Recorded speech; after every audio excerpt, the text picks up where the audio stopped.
Hello friends, knowledge আইল্যান্ডে তোমাদের সকলকে স্বাগতম। 2019-এ যে এক্সাইজ কনস্টেবলের প্রিলি পরীক্ষাটা হয়ে গেল, তার কয়েকদিন পরই মাঠ হওয়ার সম্ভাবনা আছে। এই লকডাউন কেটে গেলেই মোটামুটি মাঠ হবে এবং তার কয়েকদিনের মধ্যে কিন্তু তোমাদের মেনের পরীক্ষা হয়ে যাবে।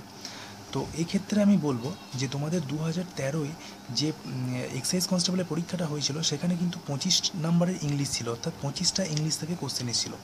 তো এবার কিন্তু 2020-তে যে মেন পরীক্ষাটা হতে চলেছে এক্সাইজ কনস্টেবলের, তো সেখানে কিন্তু 30টা ইংলিশের কোশ্চেন বা ইংলিশে 30 নাম্বার ওয়েটেজ থাকছে। তো এই ক্ষেত্রে আমি বলবো পাস করার ক্ষেত্রে বা ভালো মার্কস আনার ক্ষেত্রে ইংলিশটা কিন্তু ভাইটাল রোল প্লে করছে। তো সেক্ষেত্রে আমি 2013-র যে 25টা ইংলিশের কোশ্চেন এসেছিলো এক্সাইজ কনস্টেবল পরীক্ষাতে, তো সেই কোশ্চেনগুলি আমি এখানে সলভ করার চেষ্টা করছি। তো চলো শুরু করা যাক।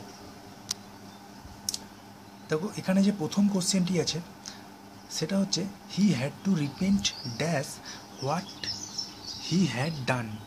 হি had to repent dash what he had ডান। এখানে অ্যাপ্রোপ্রিয়েট প্রিপোজিশনটা যেটা সেটা বসাতে বলেছে। এখানে রিপেন্ট আছে, এই রিপেন্ট ওয়ার্ডটার মানে হচ্ছে অনুশোচনা, কোনো কিছুর জন্য অনুতপ্ত। তো এখানে বলেছে হোয়াট হি হ্যাড ডান, মানে আগে যে সে যেটা করেছে তার জন্য সে অনুতপ্ত। তো এক্ষেত্রে রিপেন্টের সঙ্গে প্রিপোজিশন অফ ইউজ হবে সবসময়, of, preposition of, repent of, মানে সে আগে যেটা করেছে বা ভুল কাজ করেছে তার জন্য সে বা সেটার জন্য সে অনুতপ্ত। তো এখানে রিপেন্টের সঙ্গে প্রিপোজিশন অফ অ্যাড হবে, repent of, he had to repent of what he had done. পরের যে কোশ্চেনটি আছে সেটাই আছে she is so dash that she is easily catch cold. She is so dash that she is easily catch cold. এখানে যে fill in the ব্লাঙ্কসটা বলেছে সেখানে কোনটা অ্যাপ্রোপ্রিয়েট হবে সেইটা বসাতে বলেছে। প্রথম অপশানটা আছে সেন্সিবল। এখানে সেন্সিবল মানে হচ্ছে কি, এখানে সেন্সিবল মানে হচ্ছে বিচক্ষণ। তো এখানে সেন্সিবল মানে হচ্ছে বিচক্ষণ, এখানে তার বিচক্ষণতার সঙ্গে কিন্তু ঠান্ডা লাগার কোনো সম্পর্ক নেই। তো option A cancel. Option B হচ্ছে সিনসিয়ার। সিনসিয়ার মানে কি, সিনসিয়ার মানে হচ্ছে আন্তরিক, এখানে তার আন্তরিকতার সঙ্গেও ঠান্ডা লাগার কোনো সম্পর্ক নেই। যে বলে যে ইজিলি ক্যাচ কোল্ড, তার একটুতেই ঠান্ডা লেগে যায়, এখানে তার আন্তরিকতার সঙ্গেও ঠান্ডা লাগার কোনো সম্পর্ক নেই। তো অপশান সি আছে সেন্সিটিভ। এখানে সেন্সিটিভ মানে হচ্ছে সংবেদনশীল, এটা কিন্তু হবে। এখানে সংবেদনশীল মানে একটুতেই তাকে অ্যাটাক করে যে কোনো জিনিস, এটা সেন্সিটিভ মানে সংবেদনশীল। আর এখানে সোবার, এই সোবার কথাটির অর্থ হচ্ছে সংযত, তো এটাও এখানে হবে না, ইমপ্রপার। তো এখানে একটাই অপশান এখানে করছে অ্যাপ্রোপ্রিয়েট হচ্ছে, সেটা হচ্ছে সেন্সিটিভ। তাহলে ওয়ার্ডটা সেন্টেন্সটা কী হবে, she is so sensitive that she is easily catch cold. Next যে কোশ্চেনটি আছে সেটি হচ্ছে অপোজিট মিনিং। অ্যাকসেপ্টেডের অপোজিট কী? এখানে অ্যাকসেপ্টেডের অপোজিট তোমরা সবাই জানো, এটা ইজি খুব। অ্যাকসেপ্টেডের অপোজিট হচ্ছে রিজেক্টেড। তো অপশান এ কারেক্ট অ্যান্সার। 4 নম্বর কোশ্চেন নিয়ারেস্ট মিনিং ইনএডিবল, মানে খাওয়ার অযোগ্য যাকে বলে, ইনএডিবল। তো এখানে অপশান এতে আছে পলিউটেড, পলিউটেড তো হবে না। অপশান বি আছে আনফিট ফর হিউম্যান কনজামশন, মানে মানুষের সেটা খাওয়ার বা মানুষ সেটাকে গ্রহণ করার ক্ষেত্রে আনফিট মানে অযোগ্য। অপশান বি হতে পারে, দেখি সিডি কী আছে। অপশান ডি আছে এটিবেল, মানে খাওয়ার যোগ্য। এটিবেল তো হবে না, কারণ এটা বলেছে নিয়ারেস্ট মিনিং মানে ইনএডিবল, অযোগ্য বলেছে। অপশান সি কী আছে, সি আছে ভিটিয়েটেড। ভিটিয়েটেড মানে হচ্ছে কলুষিত, কলুষিতও হবে না। এখানে একটাই তাহলে অপশান থাকছে কি, inedible, unfit for human consumption. তো অপশান বি হচ্ছে এর কারেক্ট অ্যান্সার। তো option question number 5 number question কী আছে, idioms and phrase.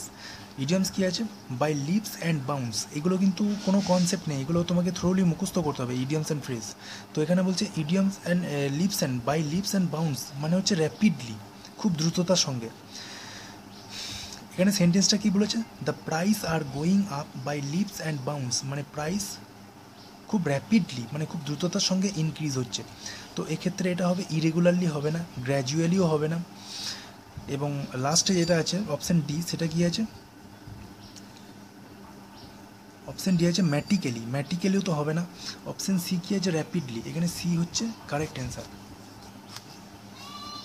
Idioms and phrase 6 নাম্বারটা ইজি নয়। ইডিয়মস অ্যান্ড ফ্রেজ সেটা হচ্ছে কি, he choose the path of religion of his own accord own accord এখানে হচ্ছে এখানে ইডিয়মস হচ্ছে ওন অ্যাকর্ড, এটাও ইডিয়মস, কিন্তু এখানে এটা হচ্ছে শুধু সেন্টেন্সের মধ্যে এখানে ইডিয়মস হচ্ছে ওন অ্যাকর্ডস। ওন অ্যাকর্ড মানে নিজের ইচ্ছায়, স্ব ইচ্ছায়। তাহলে এখানে ফোর্সিবলি আছে অপশান এর অ্যান্সার। অপশান ফোর্সিবলি কিন্তু হবে না, কারণ ওকে কেউ ফোর্স করছে না, ও নিজের ইচ্ছায় করছে। হেল্পলেসলি মানে নিজের সাহায্যে, মানে সাহায্যহীনতায়, সেটাও নয়।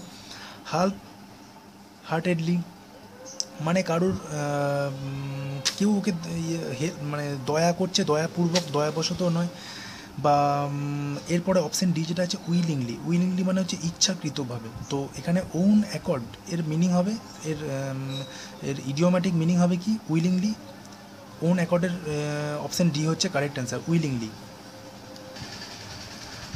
7 নাম্বার কোশ্চেনে কী আছে, ওয়ান ওয়ার্ড সাবস্টিটিউশন। এখানে তোমার সেন্টেন্সটা কী আছে, ওয়ান হু হেটস ম্যানকাইন্ড, যে মানুষকে বা মনুষ্য জাতিকে বা মানুষকে ঘৃণা করে। এখানে ওয়ান ওয়ার্ড সাবস্টিটিউশন মানে হচ্ছে এক কথায় প্রকাশ করতে বলেছে। তো এখানে এটি কোনটা হবে, ফিলান্থ্রোপিস্ট। ফিলান্থ্রোপিস্ট এই কথাটা দেখো, এর সাফিক্স আর প্রেফিক্স হচ্ছে দেখো ফিলান মানে ভালোবাসা। তো এখানে তো ফিলান্থ্রোপিস্ট, অ্যানথ্রোপিস্ট মানে মানুষকে ভালোবাসা। তাহলে এখানে ফিলান্থ্রোপিস্ট তো এখানে ইনকারেক্ট অ্যান্সার হবে। মিজানথ্রোপিস্ট, এই অপশান বি কিন্তু এর কারেক্ট অ্যান্সার। কেন, কারণ মিজান, এটা এই ওয়ার্ডটার মিজানথ্রোপিস্ট ওয়ার্ডটার প্রেফিক্স হচ্ছে মিজান মানে ঘৃণা করা, আর থ্রোপিস্ট হচ্ছে অ্যানথ্রোপোস মানে ম্যানকাইন্ড। তাহলে মানুষকে ঘৃণা করা, তাহলে মিজানথ্রোপিস্ট এর কারেক্ট অ্যান্সার। অপশান বি হচ্ছে এর কারেক্ট অ্যান্সার। নেক্সট কোশ্চেনে চলো। 8 নাম্বার কোশ্চেন আছে, the car dash suddenly. The car dash suddenly, এখানে একটাই অপশান তো একটাই আছে, সেটা এটা খুব সোজা, তোমরা বুঝতে পারছো।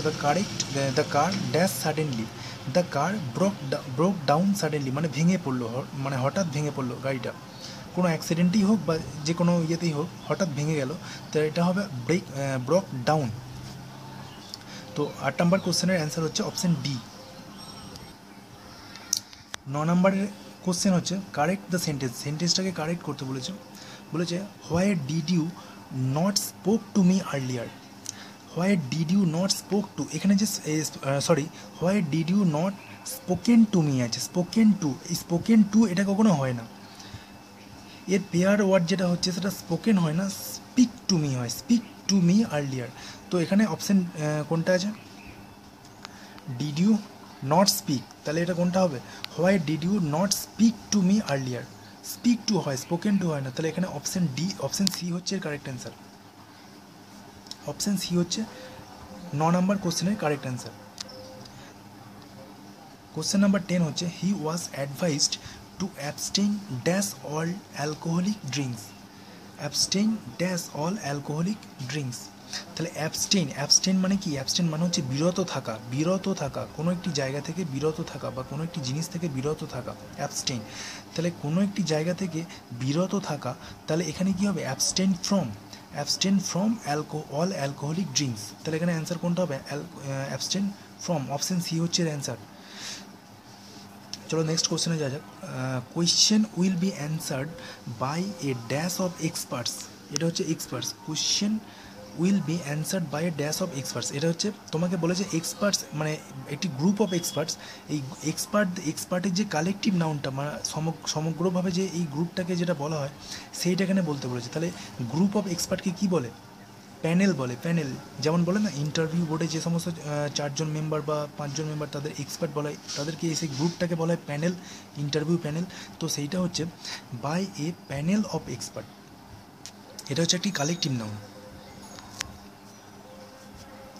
তো এরপর দেখো 12 নাম্বার কোশ্চেন হচ্ছে ইন্টারোগেটিভ ফর্মে এটাকে ফর্ম করতে বলেছে। তাই এটা কী আছে, কী দেওয়া আছে, বলছে no one can bear an unprovoked insult. No one can bear an unprovoked insult. তো এইটাকে প্রশ্নবোধক বা ইন্টারোগেটিভ ফর্মে এটাকে প্রকাশ করতে বলেছে। তাহলে এটা কী হবে, বলেছে every one can bear an unprovoked insult. এটা তো তোমার অ্যাসার্টিভ সেন্টেন্স হচ্ছে, এটা তো তোমার হবে না, এটা তো ইন্টারোগেটিভ হবে না। অপশান বি কী আছে, ক্যান ইউ। এখানে দেখো নো ওয়ান আছে, এখানে ক্যান ইউ আছে, এখানে তো এটা হবে না, option B cancel. Option C কী আছে, who can bear an unprovoked insult, option C হচ্ছে কারেক্ট অ্যান্সার। কারণ এটা তোমার ইয়েতে বলেছে, ইন্টারোগেটিভ সেন্টেন্সে বলেছে হু ক্যান বিয়ার, এখানে কোনো পার্টিকুলার কোনো ব্যক্তিকে বলেনি কিন্তু যে ইউ অ্যান্ড মি এরকম কিছু নয়, এখানে বলেছে নো ওয়ান, যেহেতু এখানে আছে নো ওয়ান সেই জন্য হবে who can bear an unprovoked insult. Option C হচ্ছে এর কারেক্ট অ্যান্সার। দেখো কোশ্চেন নাম্বার 13 কী আছে, কোশ্চেন 13 আছে he runs as fast as a deer, he runs as fast as a deer, এটা পজিটিভ সেন্টেন্স আছে। তো এটা কিসে বলেছে, এটা কম্পারেটিভ ডিগ্রিতে বা পজিটিভ ডিগ্রিতে আছে, এটা কম্পারেটিভ ডিগ্রিতে ফর্ম করতে বলেছে। তাহলে কী হবে, এটা বলেছে he runs as fast as a deer, তো এখানে কম্পারেটিভ ডিগ্রিতে যদি বলা হয় তাহলে কোনটা হবে, অপশান এ কী আছে he runs faster than a deer, option B আছে a deer can not run faster than he, এটা তো এই সেন্টেন্সের মিনিংটাই পাল্টে দিচ্ছে, অপশান বি তো cancel, option B cancel. Option C কী আছে a deer can run faster than he can. তো এখানে দেখো সবচেয়ে সুটেবল যেটা মনে হচ্ছে সেটা হচ্ছে হি runs faster than a deer, ফাস্টার দেন ই, এখানে অপশান এ হচ্ছে এর কারেক্ট অ্যান্সার। আচ্ছা কোশ্চেন নাম্বার 14 কি, the sun rose the fog dispersed, মানে সূর্য ওঠার সঙ্গে সঙ্গে যে সমস্ত কুয়াশা ছিল সেগুলো সম্পূর্ণ ডিসঅ্যাপিয়ার হয়ে গেল। তো এখানে এটাকে সিম্পল সেন্টেন্সে আনতে বলেছে, তাহলে কী হবে, অপশান এ কী আছে when the sun rose the fog dispersed, এটা কিন্তু যৌগিক বাক্য হয়ে যাচ্ছে বা কমপ্লেক্স সেন্টেন্স হয়ে যাচ্ছে, জটিল বাক্য হয়ে যাচ্ছে, অপশান এ। অপশান বি কী আছে দ্য সান হ্যাভিং রাইজেন, এটাও হবে না, সিম্পলে বলেছে যেহেতু, তাহলে অপশান সি কী আছে as the sun rise the fog dispersed, এখানে অপশান সি হচ্ছে correct answer, as the sun rose the fog dispersed. Option question number 14 correct answer হচ্ছে এইটা, option C as the sun rose the fog dispersed. চলো next question. তো next question number 15 কী আছে, the boy said to his mother, ছেলেটি তার মাকে বললো হোয়ার আর ইউ গোয়িং, তো এখানে এটাকে ইনডিরেক্ট ন্যারেশনে ফর্ম করতে বলেছে, তো কী আছে option A the boy said to his mother that where C was going, এখানে দেখো আর কোনো অপশান চেক করারই দরকার নেই, অপশান এ কিন্তু কারেক্ট অ্যান্সার হয়ে যাচ্ছে, কারণ সেড দ্যাট তার মাকে বললো যে এটা ইনডিরেক্ট ন্যারেশনে ফর্ম করতে বলেছে, যেহেতু তো অপশান এ হচ্ছে এর correct answer, the boy said to his mother that, সেডের পরে সবসময় দ্যাট বসেছে, সেটাকে যদি ইনডিরেক্ট ইয়েতে ফর্ম করা হয় তাহলে the boy said to his mother that where C was going, ছেলেটি তার মাকে বলল যে তিনি কোথায় যাচ্ছেন সেইটি তার মাকে জিজ্ঞেস করলো, তো এটা হচ্ছে এর অ্যান্সার, অপশান এ। তো নেক্সট কোশ্চেন হচ্ছে কোশ্চেন নাম্বার 16, সেখানে কী আছে a boy was dash by a motor car, মানে এই সেন্টেন্সটাই বলতে চেয়েছে যে একটি ছেলেকে একটি গাড়ি ধাক্কা মেরে চলে গেল। তো এইখানে সবসময় কোনো একটি গাড়ি যখন কাউকে কোনো গাড়ির সঙ্গে যখন অ্যাক্সিডেন্ট হয়, তো এইখানে সবসময় একটাই মানে অ্যান্সার হবে, সেটা হচ্ছে রান ওভার, তাকে মেরেই চলে গেল, তাকে ধাক্কা চাপা দিয়ে চলে গেল, তাহলে এটা হবে রান ওভার। তো কোশ্চেন নাম্বার 16 অ্যান্সার হচ্ছে option B run over by a motor car. তো কোশ্চেন 17 কী আছে do the work at once, do the work at once, এটা প্যাসিভ ভয়েসে ফর্ম করতে বলেছে, অপশান এ কী আছে you are directed to do the work at once, you are directed তোমাকে এটা ডিরেক্ট করা হচ্ছে to do the work at once. তো চলো অপশান বি কী আছে let the work be done at once, let the work be done at once, এটাকে কিসে বলেছে প্যাসিভ ভয়েসে, মানে কাজটিকে তুমি মানে এককালীনভাবে বা এক সঙ্গে তুমি করতে দাও, তাহলে কিন্তু এর কোশ্চেন নাম্বার 17 যেটা অপশান হবে অ্যান্সার হবে সেটা হচ্ছে option B let the work be done at once, বলেছে do the work at once, এটা করো, এটা তোমার ডিরেক্ট সেন্টেন্সে বলা আছে, কিন্তু এটা ইনডিরেক্ট বা প্যাসিভে বলতে গেলে কী হবে লেট দ্য ওয়ার্ক, কাজটাকে হতে দাও, একবারে হতে দাও, let the work be done at once. So friends next যে কোশ্চেন সেটা হচ্ছে কোশ্চেন নাম্বার 18 নম্বর কোশ্চেন কী আছে the word opposite in meaning to কাইন্ডের অপোজিট কী হবে, এটা তো খুবই ইজি, তোমরা সবাই পারবে এটা আশা করি। তো কাইন্ডের অপোজিট কী হচ্ছে ক্রুয়েল মানে হচ্ছে নিষ্ঠুর, কাইন্ড মানে হচ্ছে দয়ালু, তার অপোজিট হচ্ছে বা তার বিপরীত শব্দ হচ্ছে ক্রুয়েল বা নিষ্ঠুর। চলো নেক্সট কোশ্চেন যাওয়া যাক, বলছে which of the following sentence is correct, এখানের মধ্যে কোন সেন্টেন্সটা কারেক্ট বলছে there is a university in Kolkata, option এতে আছে there is a university in Kolkata. তো অপশান এই এখানে দেখো কারেক্ট, যদি এখানে বলে যে এর মধ্যে কোনটা কারেক্ট, এখানে বলেনি যে এ বি কারেক্ট বা বি সি কারেক্ট বা এ সি কারেক্ট, এরকম কিছু বলেনি, সব ইউনিকভাবে দেওয়া আছে অপশানগুলো। তো এখানে যদি যে কোনো একটা যদি তোমার ফার্স্ট অপশানে কারেক্ট পেয়ে যাও, তাহলে বি সিকে চেক করার কোনো দরকার নেই। তো দেখো এখানে ফার্স্ট অপশান আছে there is a university in Kolkata. A university এখানে কেন হবে, সেই কোশ্চেনটা তোমাদের মধ্যে আসতেই পারে যে অ্যান ইউনিভার্সিটি কেন হবে না।